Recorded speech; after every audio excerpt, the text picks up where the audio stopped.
In tough economic conditions, should brands focus on short-term results or long-term brand building? I asked the MD of Wavemaker South Africa, Christa Kruger. She has helped brands like Colgate-Palmolive, Chanel, Jeep, and others navigate major changes for over 2 decades. And there's no set handbook. Every campaign is different. Obviously, we utilize from our learnings and previous campaigns, and we try to optimize. But within the end, it is about that lateral thinking for every single campaign, understanding what is the real business challenge that we need to solve. We'll discuss some of the biggest shifts in advertising, marketing, and brand building. I think a lot of focus, if I look at the campaigns that we've run in the past year, past 2 years, I would say, is very short results, right? So short-term results.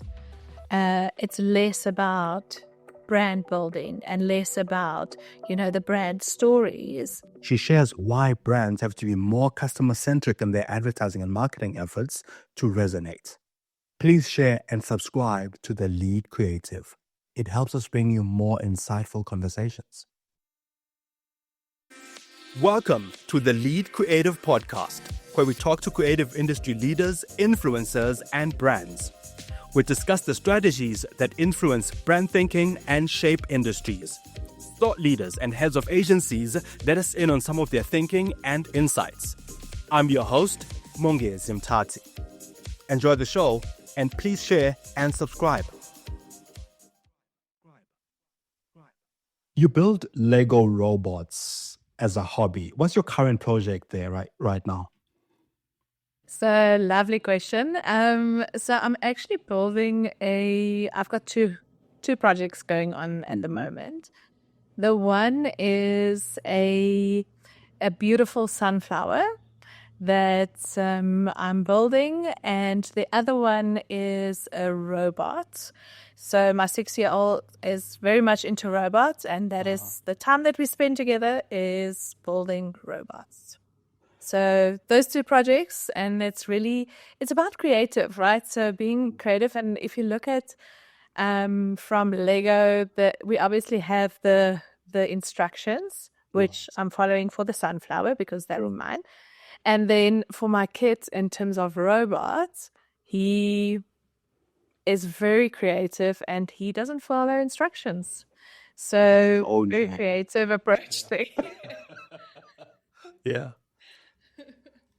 And how does building robots influence or inspire your creative work in the industry?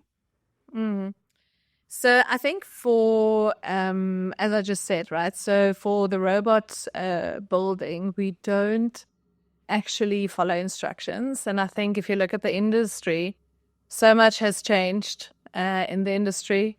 I think the way that we approached things 10 years ago to where we are now, the approach really is to have that lateral thinking in how we approach every challenge within the industry. And there's no set handbook. Every campaign is different.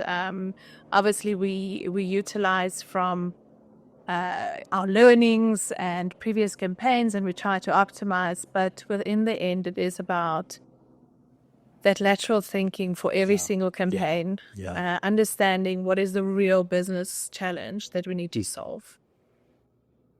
And just going with this, not following rules, but partly following them, right? Because the blocks, you get a certain number of blocks, a finite number of blocks, and you can only move them in various ways to create the robot that you're creating or to create whatever it is that you're building. And in very many ways, this in the creative industry is the brief and the business problem, to your point, that you get.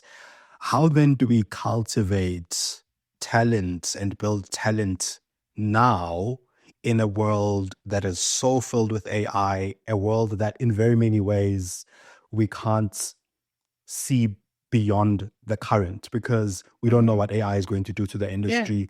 How do we then build talent with this sort of following and breaking rules where they work and where they don't work? So I think if we look at, especially in the media industry, we've got this massive void with middle management. So we've got the oldies in the industry that's been there for over 20 years. And then we've got the very juniors entering the market, entering the industry. And I think a big focus is obviously on this young talent from whether it's grad programs that a lot of agencies run. I think a big focus is about enabling the talent to be part of the bigger conversations. It's so easy to, be bogged down with the day to day, but it's almost like they need to lift their heads and understand that there's so much more within the industry than the day to day. And it's actually enabling and almost like exposing them a little bit more to what they're doing beyond, the now. Yeah. And a big focus is mentorship. Mentorship, I feel, shouldn't just be for a youngster entering in the industry, right? It is about even this middle management in how do we coach and how do we guide from a mentorship point of view, Right. and giving them exposure to global, exposure to the broader market. I was actually discussing the other day with somebody within the industry about how do we cross expose, I want to say, the talent. Currently, we have a little bit, yes, there's a little bit of shadowing happening from within agencies, but how do we expose it to clients? How do we expose it to beyond just our current agency? Because it is this full picture that everybody needs to be aware of, and it's also giving them the opportunity to come forth with ideas and to come forth with because this is, come forth with new things and technology that they're using on a day-to-day basis, because that's where the real opportunity lies.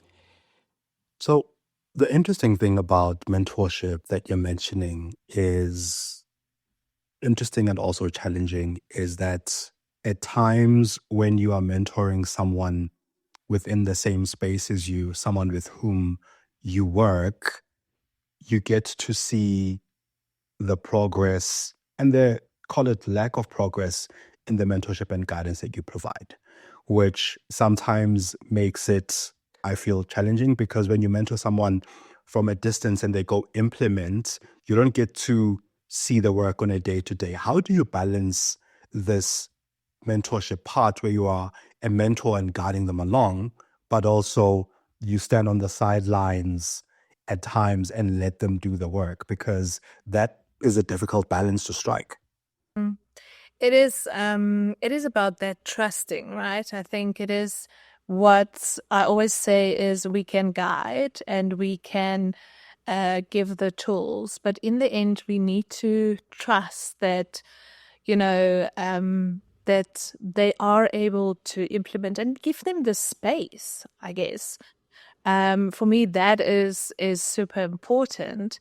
Is how do we enable to have the space and create the space for people to kind of make mistakes from time to time. I think that's where this whole balancing act come in, because you need to be able to step back and give them the opportunity to implement how, the guidance, but how do they then manage and deliver is their own interpretation. And I think it's that constant feedback and that opportunity to come and discuss and have an engagement with one another, and also involve other people. I guess that for me is the thing. It's like mentorship isn't and shouldn't really be one-on-one, right? Yes. Anymore, because there's so many facets within our industry and within our environment that is that enable us to build more of a community and a network versus this one-on-one mentorship. I get that. I get that. Now, how then do you mentor for a world that has changed so fundamentally in the past, more than sort of decade that you've been in the industry, where in the past 2 years it has changed so rapidly with, the entry of AI into the market, with how clients have been responding to it, and with how much agencies have responded to it. How then do you mentor someone for a world that will be fundamentally different in the next 5 to 10 years in the creative industry? So much more different than it would have been over the past 20 years. I think in terms of mentorship, I think in the past it was one way, right? Yeah. It was, from the mentor to the mentee. And then now we actually learn from one another. I think it is, I'm also learning a lot from, from the people that I mentor. And I think how there isn't like the same way as the Lego, there is maybe one instruction set to build one element, right? But the reality is that there's more than one way to achieve something. And I think it's allowing people to bring in their own cultures and their own ways of thinking. And it's that inclusive mindset of, there's more than one way to achieve something. And it's enabling people to have a safe space to be able to deliver that. So mentorship, I think for me it isn't this one-sided conversation anymore. Yeah. It is actually, it's mentoring both ways, really. It's collaborative. And collaborative and actually learning from one another and not just the one way. Yeah. It's not a one-way stream. South Africa didn't have one of its best years at Cannes this year, and no Grand Prix was handed out at the Louvres either. What has changed between brands and agencies to get to this point? I think a lot of focus, if I look at the campaigns that we've run in the past 2 years, I would say, is very short results, right? So short-term results. It's less about brand building and less about, the brand stories. And it's more about the immediate results now. So I do think that brands and advertisers are very pressed to deliver. And a lot of focus is on the immediate results and not so much around the brand story and the long-term brand equity and the long-term brand focus. There's, if you look at the winners, it's interesting because yes, there's this emotional, the ones that's won, there's a real truth to it, and there's an emotional feeling that was evoked, but there wasn't many, right, around that. So those are the ones that the winners were, and I think from my perspective, it is about the short term. The investment is placed from a brand in short term results and not in the long term brand equity building. Why is that, though? Because people are pressed for delivery, right? I think the impact. I mean, have a look at what's happening in terms of the world and the economic climate and what in every single country is happening. I think businesses are focused really on the immediate turnaround and not the long term and the sustainability, I guess, and the equity around the bigger brand story.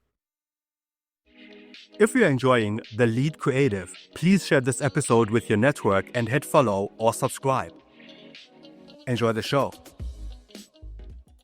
That said, though, it will affect brands in the future, right? Because the brands that are massive and loved and that resonate today invested in that brand equity, that brand love, that resonance over the years to get to this point. So if we are pressed today and focusing on the immediate, how then are they building for the future? And what's the agency's role in ensuring that they do? And I guess that's the thing, right? I think even if you look at the shift from media investment to digital, from, I'm going to say, the traditional channels, right? There's been a massive shift, not saying that brands cannot build equity by only having digital. Yeah. But I think if you look at the digital content that's been produced, it is short. That is how consumers are consuming, right? It is like on my demand. It is how I choose to consume media. And I actually want it quick and easy, to consume. And I think the reality is, like, brands are only going to really see the impact within 2 to 3 years in terms of brand equity, because that's how long it takes to decline in terms of brand equity. And I think brands really need to take into account and really think about the impact of the short-term, quick turnaround, small, format content versus brand building, impactful delivery. So I do think we're going to see a lot of change and shift from brands that's been focusing a lot on the short-term delivery to a little bit more brand telling stories. And it's this whole split between, I think there was that retail term, right? So where's brand versus retail, and where's the mix within that? And the focus has been a lot on the retail and not so much on the brand. And where's the sweet spot within that, I guess. And that is where the focus needs to be. So I think from a understanding of how consumers actually now consume media as well, and how we evolve that message, and how do we actually evolve the content that gets delivered. So it is, people want more content, more relevant content. And how do you tell your brand story through that versus maybe the old school traditional 30-second advert. You mentioned that media consumption has changed with on-demand media consumption. It's shorter, it's quicker, it's inspired a lot, or at least influenced a lot by what's happening within the digital space.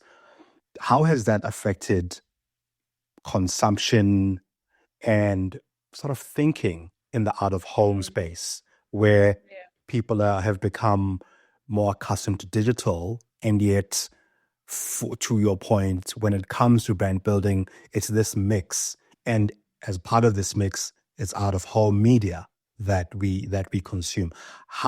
Where do we sort of strike the balance, and where are brands seeing impacts in striking this balance? So I think, so just to answer the question around, the streaming and the impact around traditional media, I think I actually had a look the other day in terms of audiences. So if you take October in 2022, a audience size on SABC1 for like Uzalo was like around 8 million. That was 2020. Now, if I look at it in 2024 October, it actually dropped quite significantly to like around 4.7 million audiences, right? So the reality is that traditional linear media is definitely still consumed in a big portion. However, even that is substitute and by streaming services like View, for example, right? So full content is available on that. So if we look at how brands and how media are being consumed, people want to actually what they want to be able to consume on their own time when they they want to plan around it. But I think from a advertiser point of view or from a media point of view, the challenge now is how do we actually plan our campaigns and how do we plan our full campaign around the integration of all the channels, because every channel still has a role to play, right? And how we actually then implement it. The development of creative formats and how that is evolving. That is why constantly on digital, there's native content that we look at, and dynamic content optimization, where we actually utilize and look at triggers of how people consume now digital and how we can utilize that and optimize that to ensure that the message that we serve to this audience is 100% aligned to, I want to say, like what the affinity around that specific audience. So a lot has changed in terms of how we plan and how we implement across the channels. So this past week, actually, we launched the Township CX report. And one of the findings, to your point now, just want to come back to this point about TV. One of the findings there is that people are saying they still trust TV in the township environment for brand discovery, for credibility, and for, I suppose, to know that one brand is authentic versus something else, especially with brand safety that's kind of coming in. So that is something that is still very significant. That said, though, I mean, the numbers that you quoted point to almost a 50% decline in one of the biggest sort of, mediums that we utilize. That said, though, we're realizing that there's the line has completely blurred. I mean, there used to be a blurry line where people had 2 screens, 3 screens, 4 screens, or whatever the case is. Today, TV is no longer a thing that you sit on your couch and watch, right? Like TV has now become increasingly digital. So how then do brands, understanding that, how do brands then craft their messaging to that consumer, the consumer that watches, as you've said, Uzalo, for example, on SABC1? So, and I guess it's going back to really understand what is it that you want to achieve with this campaign, right? Is it a straight sales campaign, or is it, how do we manage or marry this brand and retail message? I think what is super important is that brands understand the role within the ecosystem of each channel. So like you say, consumers still look at TV for that brand message, and they trust and especially, within certain audiences, trust a lot in terms of this big brand feel on TV. Yeah. But then the message what I see on my phone when I consume, social media or when I search, etc. How do brands must ensure like that they actually translate from what they've seen from brand building on TV straight through to digital or to mobile. And I think it's going back to the understanding of what is the role within the ecosystem? Yes. Why do I use, why did I select a television within part of the campaign versus just outdoor. Because outdoor is fantastic to have that big brand presence, but the amount of story time that you have on an outdoor side versus a television, it's a television ad. I mean, we know that, right? But outdoor is fantastic in terms of innovation, in terms of impact, in terms of, having that brand presence. Yeah. But versus a social media platform, right? So it's going back to really understanding what the role of each channel is going to be within the plan and within the ecosystem, within the campaign, and and none of us are like, only watching television and not outdoor and not social. So how does a consumer really experience the brand in totality, and what the expectation also is from a consumer in terms of what type of message am I comfortable with in my space on mobile, or it's really, it's pretty much consumer centric approach. Yeah. That each brand needs to focus on.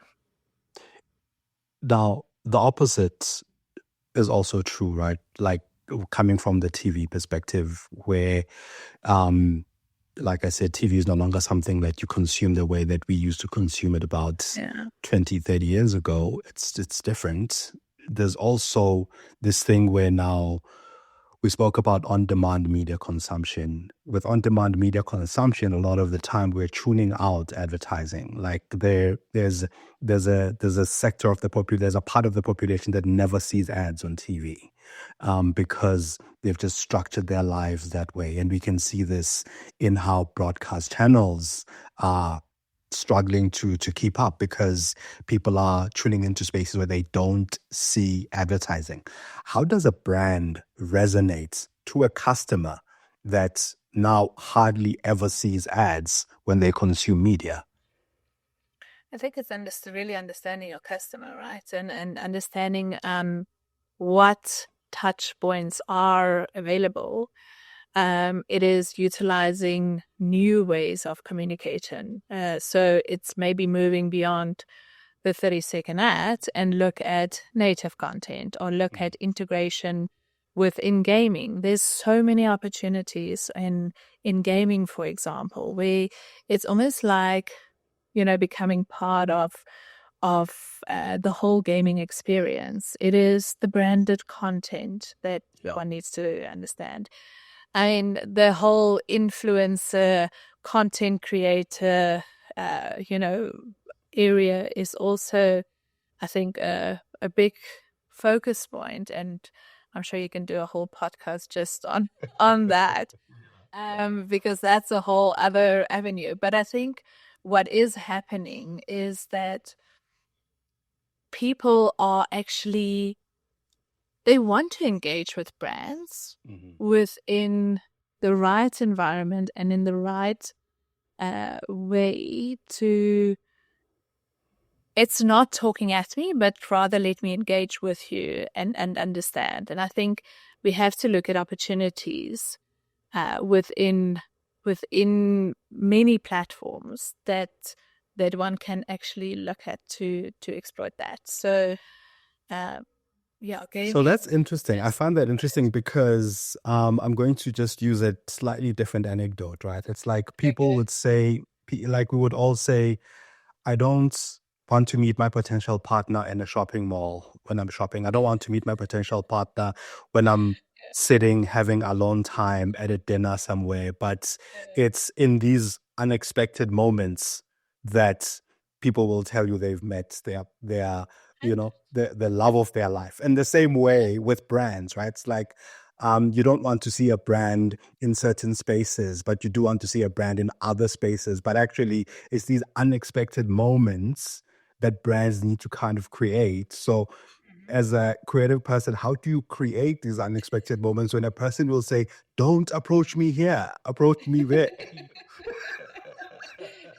That's where they want to see it. But I think but it's really being so consumer centric. I mean, we all are consumers, right? Yes. So I think you just have to even think about yourself and where you least expect it.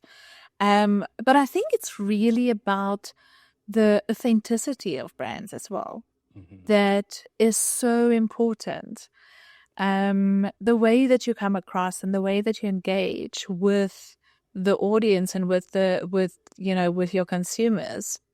I think it's for me that's even more important versus where you hook up, right? Yeah. Because if it is really authentic and meaningful to me, then I actually don't mind where it is, Sure. as long as it's it's in that manner. Yeah. So If you're enjoying The Lead Creative, please share this episode with your network and hit follow or subscribe. Enjoy the show. So AI came in, and we spoke about AI a little bit earlier, but I want to unpack one or two things about it as well now. I mean, things have changed quite a lot. What ethical considerations should brands and agencies make when using AI for content creation and targeted advertising? Oh, very, very good question. I think, ethical, the word ethical in advertising sometimes raise a lot of eyebrows, right? Because what does it really mean? For me, to be ethical, it means, to be transparent and to be relevant and to be aware of who the consumers are and how they want to be engaged with. And it's going back to the being authentic as well, right? So I think there's so many changes within the landscape around data privacy and around, the data protection, etc. From an agency point of view, that is a big focus that we actually now ensure that everybody's trained on. So there's already, lots of changes happening. So I think from a ethical point of view, it is really ensuring that there's opt-in and there's no intrusion and ensuring that, that all the guidelines are followed. Because there is constant changes within that. But I think from a brand perspective, it's making sure that, all is in place. And that as a brand, that you show up in an authentic manner. You've been in the industry for over 2 decades. You've seen things change over time in both publishing and agencies. How has AI shifted conversations between the brand and the agency? So, thanks for reminding me the 2 decades. I think, the shift has always been, I think there's a lot more collaboration actually happening between agency and brands. I think in the past, agency was almost not as engaged with clients and with brands. Yeah. And thanks to AI, we, have the opportunity now to have better solutions as integration solutions. And this whole cross-channel planning and execution and optimize, I want to say like optimization within that is actually more seamless. Right. And the conversations now with clients are more around real business problems and growth versus, an isolated spot on television, I want to say. And how do we select that? It's more around, ensuring that the focus is now on audiences and what is required for the audience versus the individual siloed approach to how we implement media for brands. Something else that's on the rise within this sort of AI space in the agency, between the brand and agency, is this notion that some brands are talking a lot about now reducing agency rates and reducing the retainers that they pay agencies if they use AI or when they use AI, right? There's also a little bit of that where it's like, if you use AI, some brands feel you're not being creative enough, or you're not offering the amount of value. How does that affect the conversation? Because a lot of agencies already feel as though they're being underpaid by brands for the work that the brand wants, and yet the brand is saying, I'll underpay you even more when you use something that will help support the work that you do. How do we strike that balance once again and come to the table and discuss this with brands? Or what should brands be considering, and what should the agency be considering? I think for me, the discussion actually around that has been, how do we utilize AI to ensure that we enhance what we're doing, and it doesn't necessarily, I want to say, take away from what we're doing, right? So yes, by the use of AI for a client is now around, the discussion should more be around, it's not the discussion should more be around, how do we enable and use AI to fast track but not take away from the creative element. I think AI now actually enable us or to shift the conversation from the individual short term to what is the overall long term approach within the brand. So I think for me, the discussion should be, how do we utilize AI to enhance and to optimize further? Because if we only use AI, there's still a human element, right? So if we only use AI, anybody can do it. But how do we localize and how do we utilize, our talent to ensure that there's still that human connection, and that we focus on that? That's a very insightful point, in fact, because sometimes you lose that, right? You lose that you mentioned authenticity earlier. You lose that authenticity sometimes, and that real thing about it.